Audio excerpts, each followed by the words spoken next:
Армысыздар, эфирде бағыт, бағдарламаның бүгінгі тақырыбы өрт қауіпсіздігі. Студия қонағы өртті мемлекеттік бақылау басқармасы бастығының орынбасары Жақыпбаев Нұрлан Құрманбайұлы. Ағымдағы жылдың басынан облысымызда қанша өрт тіркелді? Енді ағымдағы жылдың басынан бастап облысымыздың аумағында 438 өрт орын алды. Бұл өткен жылмен салыстырғанда 10%-ға кем.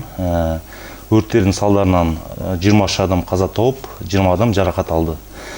Салыстыра кетсек, 2020 жылы 13 адам қаза тауып, 9 адам жарақат алған болатын. Өрт қауіпті кезең басталғаннан бері 27.800 гектар алаңда 8 орман өрттері тіркелген болатын. Атап айтсақ, бұл Қарқаралы мемлекеттік ұлттық паркінің аумағында 3 өрт, Қарағанды орман шаруашылығының аумағында 4 өрт, және Ұлытау орман шаруашылығының аумағында 1 өрт тіркелген болатын. Енді осылардың себептері анықталды ма? Орман өрттерінің себептері бұл бәріне мәлім. Енді бұл қазір демалыс маусым басталып жатыр. Елдер көп енді демалыс күндері сыртқа шығады, от жағады, мангал, шашлык дейді ғой, пісіреді. Сондықтан соның салдарынан өрттер шығып жатады осындай. Орман өрттері, дала өрттері. Жауапкершілікті сезінбей, жаңағы жаққан шоқтарын дұрыс сөндірмей кетеді дейсіз ғой. Дәл солай. Тағы да мысалы күннің ыстығынан өзі тұтану деген сияқты болуы мүмкін ба? Күннің ыстығынан ол көбінесе далалы алқаптарда бұл енді шыны, мысалы, әр шыны линза дейді ғой, лупаның эффектісін береді. Бұл күн қайнап тұрған кезде шөпті күйдіреді, содан тұтану мүмкін кепкен шөптер.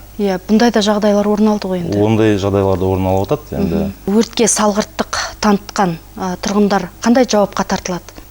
Өртке салғырттық танытқан тұлғалар бұлар Қазақстан Республикасының әкімшілік кодексі бойынша 5 айлық есептік көрсеткіш бойынша айыппұл салынады, немесе ескерту беріледі. Негізінен өрттер тағы да қандай себептерден пайда болады? Өрттердің негізгі себептері қазіргі таңда облысымызда негізгі 4 себеп бар. Бұл электр жабдығын монтаждау және техникалық пайдалану кезіндегі өрт қауіпсіздігін бұзу. Бұл жылдың басынан есептесек, жалпы өрттер санының 42%-ын құрайды. Сосын тұрмыстық электр жабдықтарын пайдалану кезінде өрт қауіпсіздігін бұзу. Одан кейін пештерді орнату және пайдалану кезіндегі өрт қауіпсіздік талаптарын бұзу. Және отты абайсыз қолдану. Осы себептерден көбінесе өрттер пайда болып жатады, тұрмыста да, және табиғатта да. Енді осы өрттерді болдырмау үшін қандай шараларды қолданған жөн, өрттің алдын алу үшін? Біріншіден екіге бөлген, бұл шараларды екіге бөлген дұрыс деп есептеймін өзім. Біріншіден тұрмыста өрттің алдын алу үшін балалардың отпен ойнауына жол бермеу, оларды қараусыз қалдырмау, төсекте темекі шегуге болмайды, қылтыйма лоджиялардан темекі тұқылын тасауға болмайды. Самалдықтардан. Электр сымдарының, ажыратқыштар мен розеткаларының жарамдылығын бақылап тұру қажет. Электр аспаптарының плиталарды жарамды күйде жанбайтын тұғырларда, перделерден, жиһаздардан және де басқа да жанғыш заттардан алшақ ұстау қажет. Бір желіге бірнеше электр аспаптарын орнатуға болмайды. Киім-кешекті кептіру үшін жылытқыштар мен электр және газ плиталарын қолдануға болмайды. Және де жанып жатқан пештермен жұмыс істеп тұрған электр жылытқыштарды, сондай-ақ плитада дайындалып жатқан тағамды қараусыз қалдыруға болмайды. Және үйден шыққан кезде барлық газ және электр жабдықтарын өшіргеніне көз жеткізуге қажет. Яғни шықпай тұрып барлығын ағытып. Тағы қандай кеңестер айтар едіңіз тұрғындарға? Тағы да екінші шаралар бұл дала өрттен қазіргі енді жазғы өрт қауіпті кезең болғаннан кейін енді дала өрттерін болдырмау мақсатында келесі шараларды айтып кетсем, бұл сөндірілген темекіні және сіріңкені шөпке тастауға болмайды. Құрғақ қатты жел соққан күндерде от жағуға болмайды. Өрт қауіпті жерлерде және ғимараттардан 50 метр жақын жерде қоқыс жағуға болмайды. Отты кәмелетке толмаған толмағандардың қамқорлығына қалдыруға болмайды. Тоғайлы ағаш отырғызатын алқаптарда от жағуға болмайды. Және ағаштардың түбінде құрғақ жапырақтар түскен жерлерде мангалды тұтатуға, мангал, барбекю, гриль және тағы да басқа айла бұйымдарды, самауыр қоюымыз мүмкін. Самауыр әртүрлі бұйымдар бар ғой.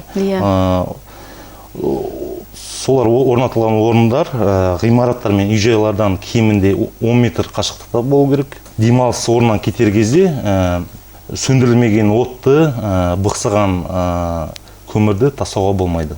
Өртті болдырмау үшін санамалап айтып жатсыз, бірқатар сақтық шараларын орындау керек екен. Сонымен қатар төтенше жағдайлар департаменті табиғи өрттердің алдын алу үшін қандай шаралар қолданады? Табиғи өрттердің алдын алу және олар жою үшін Қазақстан Республикасының аумағында арнайы іс-шаралар жоспарлары іске асырылды. Бұндай ұқсас жоспар осы облысымыздың аумағында да қолданылады. Бұл жоспар табиғи өрттердің алдын алу және оларды жою жөніндегі барлық кешенді шараларды қамтиды. Табиғи өрттерге жедел әрекет ету үшін Қарағанды облысының төтенше жағдайлар департаментінде облыстық штаб құрылған болатын. Жылдың басында табиғи өрттерді ерте анықтау мақсатында төтенше жағдайлар департаменті Қазақстан ғарыш сапары компаниясымен келісімшартқа отырды. Бұл ғарыштан спутниктер дейді, спутник арқылы дала өрттерін, табиғи өрттерді, ошақтарын анықтауға мүмкіндік береді. Осының тиімділігі сезіліп жатыр ма? Әрине. Артықшылығын айтып өтсеңіз. Әрине. Қазіргі таңда енді бұрынғы 90-шы жылдарды алсақ, совет үкіметін алсақ, өрт болды, кетті, жанды, ол қалды. Басқа, мысалы, ауыл шаруашылығына көшті, оны ешкім біле бермейді. Өйткені бұқаралық ақпарат құралдары ол кезде дамымаған біріншіден. Қазіргідей технология жоқ болатын. Енді қазір, мысалы, біздің облысымызды түгелдей ғарыштан бақылап отырады. Сіздер бақылай алып отырасыздар оны, Біз емес, ғарыш сапары. Сіздер келісім шартқа отырған? Келісім шартқа отырдық. Қазақстан ғарыш сапары компаниясы өздері бақылап отырады да, бізге мониторингтің картасын беріп отырады бізге, өзі уақытысы бар. Оның жаңағындай өртті тұтанбас бұрын жаңағы алдын алу мүмкіндігі бар ма? Осы құрылғылар арқылы? Енді бұл алдын алу шаралар, бұл уақытында әрекет ету. Бізге уақытында егер беріп отырса, уақытында келсе, бұндай ақпарат осындай жерде, осындай ауданда өрт шығып жатыр деген жедел әрекет ету, басқа қандай шара. Тек қана жедел әрекет ету. Сосын айта кетейін деген, біздің төтенше жағдайларын алуды және оларды жою мақсатында іс-қимылдарға азаматтық қорғаудың мемлекеттік жүйесін одан әрі жетілдіру мақсатында осы жылдың 3 маусымында Ақтоғай ауданында облыстық өрт тактикалық оқу-жаттығулар өткізілді. Бұндай оқу-жаттығулар бізде жыл сайын өткізіледі. Тек қана облыстық деңгейде ғана емес, әрбір ауданда, әрбір қалада бұндай оқу-жаттығулар өткізіліп тұрады. Қазіргі уақытта орман дала алқаптарында ауыл шаруашылығы өндірушілер мен азаматтардың өрт қауіпсіздігі нормаларын сақтау туралы үгіт-насихат жұмыстары белсенді жүргізілуде. Бұл табиғи өрттерді және жануды болдырмау мақсатында азаматтық қорғау органдары, жергілікті полиция органдары және орман мекемелерінің қатарынан құрылған мобильді топтар бар бізде, 45 мобильді топ. Бұл мобильді топтар осы жылы 318 рейдтік шара өткізді. Өрт қауіпсіздік талаптарын бұзу фактілері бойынша 198 хаттама толтырылды демалыс орындарында. Және ауылдық округ әкімдеріне өрт қауіпті кезеңге дайын еместігі туралы 111 ескерту таратылды. Енді жалпы алатын болсақ, қазіргі заманда біз бұқаралық ақпарат құралдарының барлық мүмкіндіктерін пайдаланамыз. Интернет парақшаларында бүкіл жерде біз ескертулерді, өз парақшаларыңыз бар. Өз парақшаларымыз бар, Инстаграм желілері, ВКонтакте, WhatsApp желісі бойынша біз беріп отырамыз. Жұмыс белсенді жүргізілді бұл бағытта. Енді осы әр өңірде департаменттің қанша басқармасы бар? Енді бізде 18 облыс бойынша 10 аудан және 8 қала. Бұл 10 ауданда бөлімдер, төтенше жағдайлар бөлімдері. Осының 4 қала бар: Сарань, Шахтинск, Қаражал, Приозерск. Бұл қалаларда тоже бөлімдер. Сосын бізде 4 үлкен қала бар. Бұл Қарағанды, Теміртау, Жезқазған және Балқаш. Бұл қалаларда үлкен болғаннан кейін, халық саны үлкен болғаннан кейін, бұл қалаларда басқармалар жұмыс істейді. Яғни біздің облыста 4 басқарма. 4 басқарма бар. Бүгінгі таңда жергілікті атқарушы органдар қанша өрт сөндіру бекеттерін құрды? Қазіргі таңда Қарағанды облысында 30 өрт сөндіру бекеті жұмыс жасайды. Олардың қорғауында жалпы саны 60 мың адам, 40 мың адамнан асатын 60 елді мекен бар. Өрт сөндіру бекеттері 17 өрт сөндіру автотехникасымен және 21 бірлік бейімделген автотехникамен жабдықталған. Әр өрт сөндірушіде бұл әрбір бекет бойынша ғой? Әрбір бекет бойынша. Әр өрт сөндіруші бүріккіштермен, аспалы бүріккіштермен, ұрғыш құралдармен және шансовый инструмент дейді, шанс құралдармен жабдықталған. Бұл күрек, балта, ара деген саймандар бұл, саймандар. Өрт сөндіру бекеттерін құру осы жылға да жоспарланған бізде. Қарағанды облысының әкімдігінің бекітуімен алдағы осы келесі 3 жылға 20 өрт сөндіру бекетін құру көзделіп. Жаңағы бар бекеттерге қосымша ғой? Қосымша 20 осы 3 жылдың ішінде Қарағанды облысының әкімдігінің бекітуімен қосымша 20 өрт сөндіру бекеті жоспарланып тұр. Ал осы жылға келетін болсақ, осы жылы 6 өрт сөндіру бекетін құру жоспарланып тұр. Яғни соған мәжбүрлік бар ғой, осы бекеттерді көптеп құруға? Әрине, бұл өрт сөндіру бекеттерінен басқа бізде мемлекеттік өрт сөндіру бөлімдері жұмыс істейді әрбір ауданда. Әр ауданда өзінің мемлекеттік өрт сөндіру бөлімдері бар.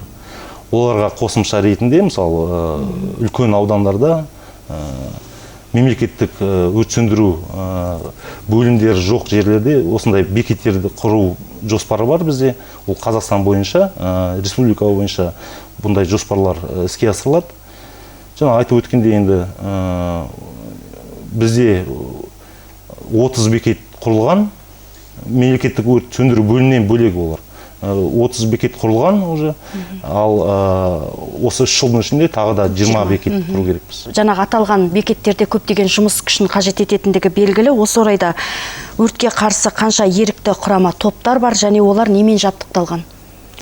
Мемлекеттік өртке қарсы бөлімшелері жоқ елді мекендерде бұл жаңағы алдында айтып кеткен өрт бекеттерінен басқа өрттерді өшіру үшін жергілікті атқарушы органдарда 2000-нан астам бейімделген автотехника бар. Сондай-ақ 67 бірлік өрт сөндіру мотопомпаларымен жабдықталған 505 ерікті өртке қарсы құрылымдары жұмыс істейді. Өте көп сияқты. өте көп емес. Бұл ауыл адамдары, бұл ерікті құрылымдар ғой, добровольный дейді ғой. Ерікті құрылымдар болғаннан кейін ол ауыл адамдары өздері аудандық әкімнің қолдауымен, бекітуімен сондай құрамалар құрылады өзі. Облыс бойынша бізде 505. Маусымдарда ғана ғой, жазғы или жыл бойы? Жоқ, олар жыл бойы, жоқ, жазғы маусымда ғана, жазғы өрт қауіпті маусымда ғана қызмет етеді. Еріктілер сол мезгілде ғана? Сол мезгілде ғана жұмыс атқарады. Тұрғындар арасында жалпы қандай түсіндіру жұмыстар жүргізіледі? Тұрғындар арасында тұрақты түрде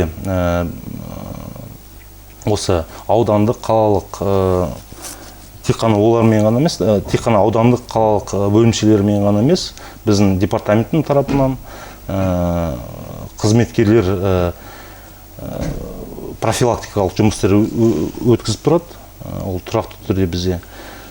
Қазіргі таңда енді осы жазғы өрт қауіпті кезең басталғаннан бері 5000-нан астам адамға нұсқау берілді, 27 жиын өткізілді, және профилактикалық іс-шаралар барысында халық арасында 15 000-ға жуық жадынамалар таратылды. Өңірлердегі басқармалар, бөлімдер мен осы алдағы жылдарда болған өрттердің себептерін анықтай отырып, қандай да бір дөңгелек үстелдер, шешімдер қабылданатын шығар. Сол туралы айта өтсеңіз? Әрине, бізде жылдың басында жұмыс жоспары құрылады. Жұмыс жоспары бұл Қарағанды облысы төтенше жағдайлар департаментінің облыс бойынша жұмыс жоспары, және әр қаланың, әр бөлімшенің, басқарманың өзінің жұмыс жоспарлары бар.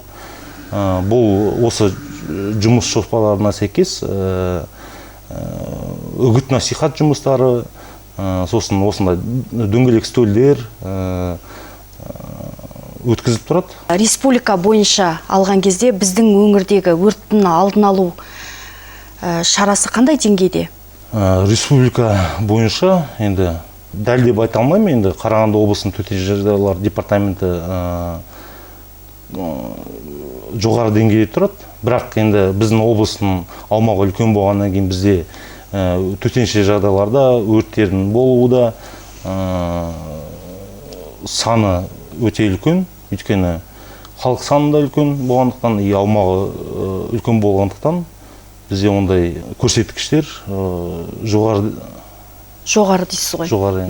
Яғни біз жаңағы аумағымен, халық санымен тікелей байланысты нәрселер ғой. Енді алдағы жоспарларыңызбен бөлісіп өтсеңіз? Енді алдағы жоспар, бізде жоспарлар көп. Бұл біріншіден төтенше жағдайлардың алдын алу. Бізде осы төтенше жағдайлар... Мысалы, оқу-жаттығуларды біз сезонда маусым сайын, кезең сайын біз өткізіп тұрамыз. Мысалы, өткенде Ақтоғай ауданында Қызыларай деген жер бар, таулы аймақ. Бұл жерде біз өрт тактикалық оқу-жаттығуларын өткіздік. Енді келесі біздің тапсырма бұл күз кезеңдегі төтенше жағдайлардың алдын алу бойынша оқу-жаттығулар өткізіледі. Қыста да әр маусым сайын біз оқу-жаттығуларды өткізіп тұрамыз. Жалпы енді орын алған өрттерде табиғи өрт па, жоқ әлде адамдардың себебінен орын алған өрттердің саны артық па? Көбінесе бұл адамдардың қателіктерінен шыққан өрттердің саны әрқашан артық болады.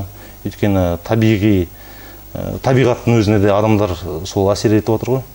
Әр адам сақтансаң сақтайды дегендей, өз тұрмысында да, мысалы, далада да болса, табиғатта да болса да, басқа ғимаратта да болса да, өрт қауіпсіздік шараларын ол бәріне белгілі ғой, жаңа алдында айтып кеттім. Үйде, сыртта жүріп, енді осындай өрт қауіпсіздік шараларын қолданып сақтап жүрсе, бәрі жақсы болады деп ойлаймын. Қымбатты телекөрермендер, студия қонағы болған өртті мемлекеттік бақылау басқармасы бастығының орынбасары Жақыпбаев Нұрлан Құрманбайұлы болатын. Студиямызға келіп, өрт маусымына қарсы алдын алу шаралары туралы әңгімелеп бергеніңізге көп рахмет. Бағдарламамыздың бүгінгі саны осымен тәмам. Бағытымыз айқын болсын.